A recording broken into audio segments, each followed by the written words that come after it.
When I was 11 years old, I strolled through the city center of my hometown with my mother, and I saw a new construction site on the side of the main road.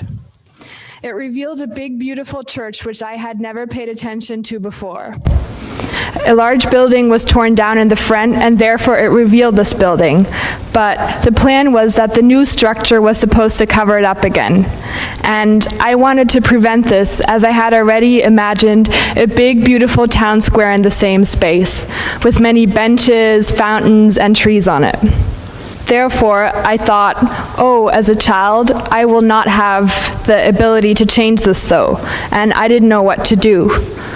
A couple of days later, there was a flyer passed around in my school. It advertised a local town hall meeting for children. The aim was to address the young demands to this council so that we could reimagine the city from a children's perspective. Therefore, the mayor and the council should receive the demands of these young children. I thought this was my chance to finally implement the change I wanted to see in the city, as I finally wanted to establish this town square I had imagined so vividly in my mind. We were over 60 children coming together within the course of 3 days, and we discussed the problems in our city and also created new solutions on how to redesign it. So do you want to guess what happened when I presented my vision of the beautiful town square? It actually failed miserably. I had to learn that the plans to alter the construction plans were set months ago, so there was no chance for me to make any alterations. However, one of the results, which was not only implemented, but also presented to the City Council, was the establishment of a Children's Representative Board.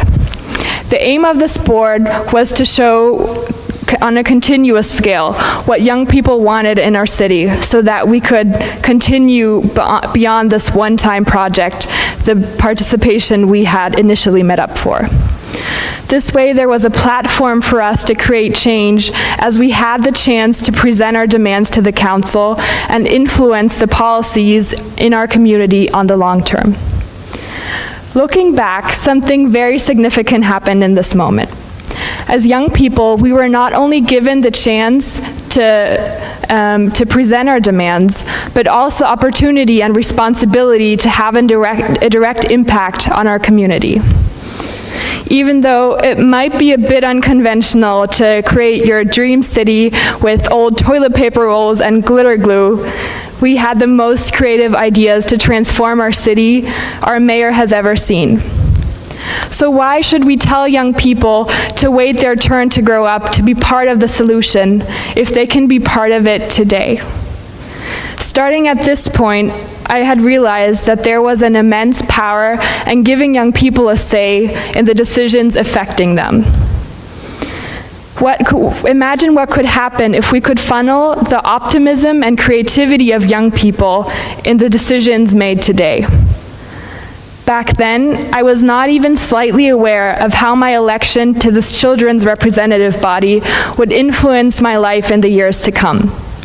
I continued standing up for the young voice at the United Nations or generally in political decision-making processes. Specifically, I wanted to actually prove that the butterfly effect can have quite an immense impact on your life, as it started out with a small town square and went up to the larger scales. The first experience I made at the United Nations was at the Committee on the Rights of the Child. This committee is in charge of implementing, or at least monitoring the implementation of the rights of the child in its state parties. So as children, we had the task to present our demands to this committee and present them the children's perspective we had elaborated on earlier. So as a preparation, I joined 60 children in discussing the demands and the global issues which should then be delivered to this council. A couple of months later, I then had the opportunity, alongside 11 other children in Germany, to present the results of this meeting to the council. The conversation with the members of the committee was behind closed doors, so no governmental representatives were allowed. Instead, this enabled us to fully engage with the members of the committee and tell them in our language what the dreams, desires, and demands of children were in Germany. I remember very well how I felt after this meeting, as I was taken seriously and the conversation was on equal terms. However, this was and still remains an exception to have children talk about their own perspectives, specifically on policies affecting their future. One of the outcomes of this meeting was the implementation of a position in charge of monitoring the rights of the child in Germany. Recognizing the impact we could have, such as the initiation of this position, motivated me to continuously take part in these processes. I am always overwhelmed to see how young people flourish in settings where their opinions are appreciated, where their voice is seen on an equal level, and where politicians are also listening to these young voices. These politicians need to ask themselves whether they have included young people meaningfully in these processes, as we will be the generation that will be living with the consequences of the policies shaped today. There are many moments that come to my mind demonstrating that not everyone has quite understood the meaning of meaningful youth participation. There are moments in which I've smiled in pictures with politicians, and the politicians neither knew my role nor my name. The caption under the picture, however, talked about the importance of intergenerational dialogue. Also, I've been sidelined and even ignored in conferences as I was considered too young to be a valuable part of the process. There are also many youth conferences being organized instead of simply encouraging the young people to participate in the real conferences. It seems like your age determines how eligible you are to participate in these processes and have a valuable contribution. Exactly 1 year ago, I was in New York at the UN General Assembly, as I was the youth delegate for Germany. My role was to represent the voice of young people at the UN General Assembly and engage with them what their demands were so that I could represent them at these conferences. Therefore, I talked to many young people across the country, and I showed them that they can also be a meaningful part of the solution. I collected thousands of demands and traveled across the city for 11 months, traveled across the country for 11 months, and therefore I wanted to present these demands at the UN General Assembly. I remember each of these conversations with young people precisely, as the youth groups ranged from young people in juvenile prisons to youth groups which were highly politicized in Model United Nations. Regardless of their background, however, neither of them had ever been asked for their opinion on global issues, let alone had the chance to have an active say in the negotiations at the UN General Assembly. Most of them have never had a direct contact with politics before, and therefore they did not watch the news regularly, and most of them didn't even know what the United Nations were. It was my role, therefore, to give them the empowerment and the encouragement to talk about the demands so that I could represent them at the United Nations.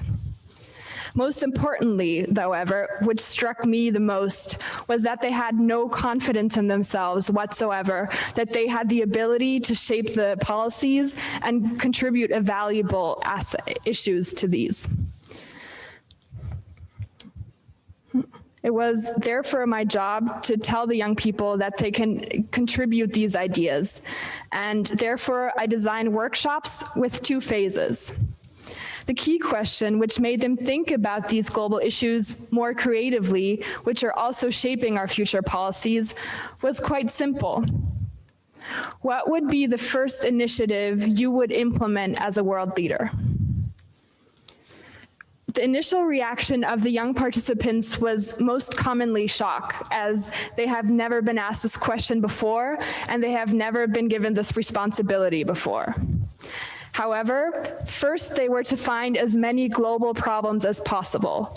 And even though they only had half an hour to do so, it might be unsurprising to you that they found dozens, if not hundreds, of problems clustered by topics. It also revealed that their political knowledge was actually much broader than they had initially suspected it to be, as there were many topics which they wanted to discuss. So, the next time you're discussing issues, ask a young person what their first initiative would be as a young leader. Encourage them to be the change they seek to see in the world. There's a common belief that a person needs decades of experience to be part of the solution and be able to shape these policies. However, young people bring an important asset to the field which is often underestimated. Instead of criticizing young people for their optimism and even idealism, why don't we use this as a new aim to tackle global problems? Instead of telling young people that they are immature adults and they need to grow up before they can be part of the process, why don't we use this as a new aim to look at the issues? We should take their visions and use it to approach these issues so that we can have a more sustainable world, which we will be living in. Let's not only focus on the amount of years a person has spent in the system, but rather also listen to the personal expertise someone brings to the table. As young people, we do not have year-long experience in the field, but are rather experts in the future we should aim to achieve. Therefore, we should try to envision a future out of the perspective of young people. So, what platforms are there to include young people? I had the chance to sit in big conference rooms, to join important closed meetings, and organize events for high-level representatives. However, oftentimes there's no seat reserved for young people, as the age seems to determine how valuable your part of the contribution is. So the reluctance of including young people in these processes also shows that there are new ways of how young people are trying to shape the world. There are alternative ways of how young people want to contribute their part as they are stepping up, as they are creating social media campaigns, their own movements, and even their own organizations. So new paths have been paved towards modern political mobilization and digital activism, as young people are speaking up and telling the world what they actually want to know. Young people have obviously been aware now that their voice not only matters for decisions, but that they can also contribute a part to the solution, as they are a meaningful puzzle piece in trying to find the best future policies. So thinking back to my walk through the city with my mother, I realized that I also was quite political from a very young age. I envisioned this idea of a beautiful town square without having any fear whether there was a capability to implement this idea or not. There was a larger change I wanted to see in the world, and I talked about it with other young people. Specifically, when I envisioned this construction site to be transformed into the town place I had imagined so precisely, I was not afraid of how the world should look and how it can look. This is also the case for other young people, as there's a certain fearlessness in approaching these targets and these goals. So let me tell you that you are never too young to create a change in the world. Your voice is the most powerful tool to create change, so make the most of it. Speak up if you notice something that is bothering you and if you have an idea that can transform the world. Remember that an idea which seems insignificant or very small can lead to a rippling effect, creating larger change, just like in my case.